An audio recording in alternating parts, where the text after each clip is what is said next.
Good morning, good afternoon, good evening. This is Michael Blumberg, Executive Director and Founder of Field Service Insights. Today I'm here with Jim Baston. We're going to be covering the subject of how do you overcome hurdles to engaging your field service technicians in business development.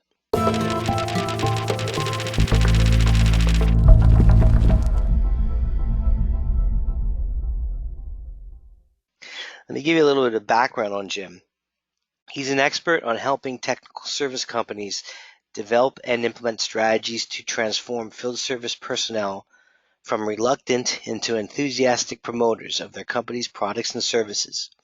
He has worked with thousands of field service professionals and their management in a broad range of industries across North America and in Europe and Australia. Jim is the author of Beyond Great Service, a book about the role of the service technician in proactive business growth, and a companion planning guide designed to help managers put these ideas into practice. Jim is president of BBA Consulting Group, a consulting and training firm located in Ontario, Canada. Jim, welcome. Well, thank you very much, Michael. Thank you. You're quite welcome, and thanks for sharing your insights and perspectives with us today. Well, it's my pleasure. So we prepared a list of questions for you, and let's start with our first one.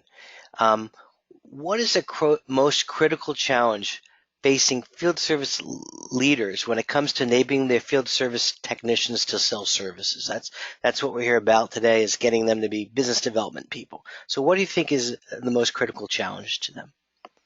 What I found, Michael, is that there are a lot of challenges that are in place, but the most fundamental challenge of all, the one that underlies everything, I think, is just cultural acceptance. The whole concept of proactive recommendations by the field service professional as being a service provided to the customer instead of a sale to generate more business.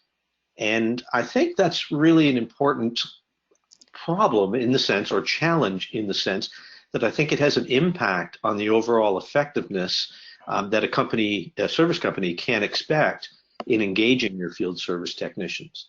And the reason for that is I think that techs, as a rule, don't see themselves as salespeople. So when we look at this as a sales activity, or can talk about it as a sales activity, the technician doesn't necessarily see themselves as part of it. And so therefore they may not enthusiastically engage in promoting products and services to the customer. And of course, customers don't particularly want to see their field service representatives as salespeople either. There's usually a high level of trust between the customer and the technician, and that trust is based upon the fact that the field service professional is not a salesperson. So when the technician starts to look like a salesperson and sound like a salesperson, that bond of trust starts to erode. And I think that is a big impact that challenges a lot of service companies. And then support. Mm-hmm. Support of the initiative by the field service company is also impacted as well. Yeah. You know, the famous philosopher Maslow had a saying, and he said that if the only tool we have is a hammer, then every problem looks like a nail. I think it really applies here. When we think of the role of the technician as selling as opposed to serving, then the solution to that problem is, of course, is teach them how to sell. But unfortunately, that's only one small piece of all the things that need to be done. And then finally, if I could just add that it's hard to promote this to our customers. It's very hard to say to a customer, we've taught our technicians how to sell so that we could get more business from you.